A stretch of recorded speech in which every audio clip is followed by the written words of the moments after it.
Bonsoir à tous, ici Anthony Dallaire. On débute le bulletin en environnement à l'occasion du Jour de la Terre. Une marche a eu lieu aujourd'hui à Rouyn-Noranda. Kimberly Hall nous résume l'événement. En cette Journée de la Terre, il y a un événement assez important qui est organisé aujourd'hui. On est très excités. Oui, aujourd'hui, on organise quand je dis on, c'est le réparté.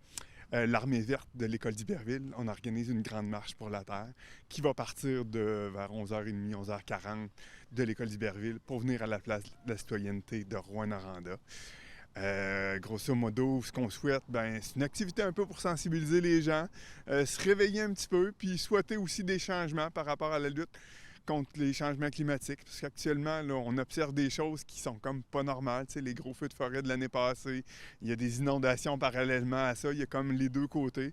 Puis je pense que c'est important de se mettre ensemble pour exiger des changements. Puis pour aussi être un peu introspectif et se dire, nous, qu'est-ce qu'on peut faire? Tu sais, je pense qu'il y a beaucoup trop de véhicules. Tu sais, je pense qu'on peut faire beaucoup mieux ce qu'on fait là parce qu'on s'en va droit dans les murs. Pour la marche, on s'attend à combien de personnes, puis ils viennent de où environ?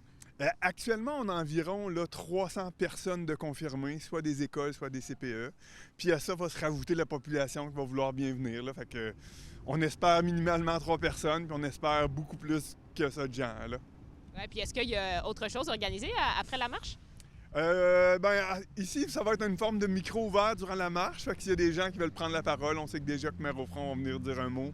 Il y a l'école alternative qui va dire un mot. Fait qu'il y a plusieurs prises de parole, je crois, qui va se passer. Selon vous, c'est quoi les enjeux environnementaux qui pressent le plus ici en Abitibi-Témiscamingue? Tu sais, je pense que trouver des façons de favoriser le transport en commun, ça serait déjà un gros plus.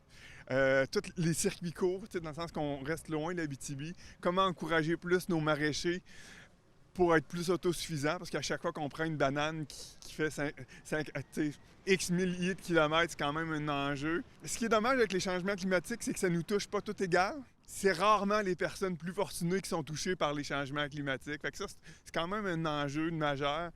Fait que favoriser un équilibre des richesses. Et justement, à l'occasion du Jour de la Terre, l'Université du Québec en Abitibi-Témiscamingue déclare ses engagements en éco-responsabilité. Ça passe notamment par le principe de transversalité, d'interdisciplinarité, de justice sociale et d'inclusion ou encore par le savoir des Premières Nations. Plusieurs initiatives sont déjà en cours, comme l'inventaire des émissions de gaz à effet de serre de l'établissement. Et toujours en lien avec le Jour de la Terre, la ville d'Amos en profite pour présenter sa première politique de développement durable, les moyens à prendre et les ressources nécessaires pour atteindre les objectifs au cours des prochaines années ont été précisés. Au total, il y a 21 champs d'action sur lesquels la ville souhaite se pencher dans les prochaines années.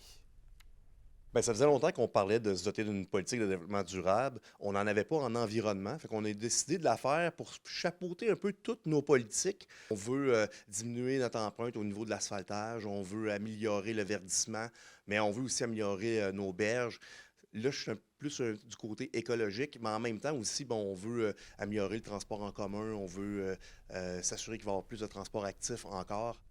On quitte l'environnement pour s'attarder à nos routes maintenant, puisque les travaux de réfection d'un ponceau qui s'est affaissé il y a un peu plus d'une semaine sur le chemin des pêcheurs à Pressac, à la suite des pluies abondantes des derniers jours, tardent à débuter. La municipalité dit être toujours en attente de réponse du Bureau régional de la sécurité civile du ministère de la Sécurité publique. Le maire de la localité nous confirme que des ingénieurs ont été contactés la semaine dernière et que les documents requis ont été envoyés au MSP. Une résidente du secteur touchée par l'important détour déplore la lenteur du processus de réfection du ponceau. On est 149 citoyens qui vivons l'autre côté du trou. Si je passe par la traverse de la Motte, qui est notre seul chemin d'accès, j'ai 1 heure de transport à faire. Un tout nouveau balado verra le jour en Abitibi-Témiscamingue. Le projet souhaite mettre de l'avant les réalités méconnues des personnes issues de la diversité sexuelle dans les régions du Québec, hors des grands centres. Je vous ai préparé ce qui suit. Faire sortir les régions du placard. Voilà la mission que s'est donnée Dominique Paquin-Raymond et Abélia Rose Odette en mettant sur pied un balado destiné à la communauté LGBTQIA+, des régions. Le but, c'est de mettre de l'avant la diversité sexuelle et de genre, dans le fond, mais avec une réalité, avec une perspective régionale. Fait que nous, on est 2 femmes cis lesbiennes, mais on aimerait ça aller chercher quand même des réalités qui sont pas juste la nôtre, là. Donc, des personnes qui avec la transidentité, des personnes des homosexuels, sexuelle, etc. Parler d'homoparentalité. Pour les 2 jeunes femmes originaires de la région, il est plus qu'essentiel de briser les sentiments d'isolement et de solitude que vivent les gens de leur communauté. Elles veulent donc mettre de l'avant des invités issus du milieu queer des régions. On n'est pas représenté comme à Montréal. On parle de Fierté Montréal, on parle de la Pride. Les gens sont au centre-ville. Il y a du monde qui leur ressemble, il y a du monde qui comprennent leur réalité.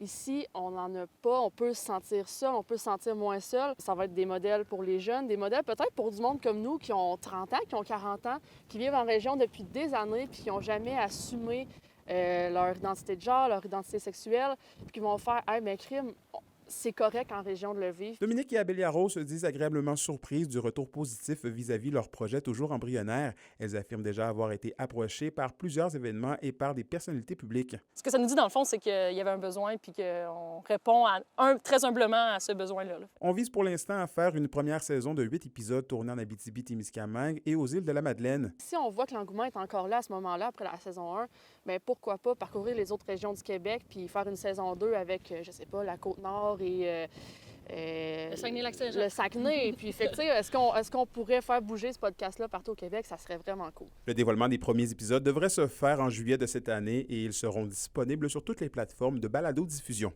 Anthony Dallaire pour RNT Nouvelles. On passe en santé maintenant. C'est dans notre région que les gens qui se rendent dans une ou l'autre des urgences y passent le moins de temps avant de voir un médecin au Québec. La moyenne régionale se situe à 12,2 heures. C'est du moins ce qui ressort du 15e palmarès des urgences au Québec du ministère de la Santé et des Services sociaux. En Abitibi-Témiscamingue, le centre hospitalier de Rouyn-Noranda est celui qui se porte le mieux avec une moyenne de séjour de 11 heures et 6 minutes, ce qui lui vaut une note de A-.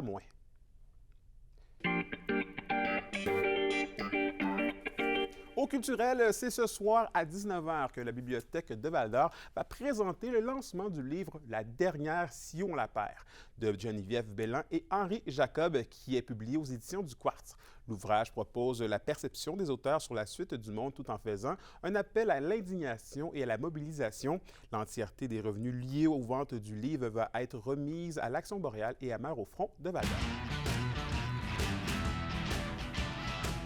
Et au sport, les Huskies de Rouyn-Noranda sont éliminés des séries.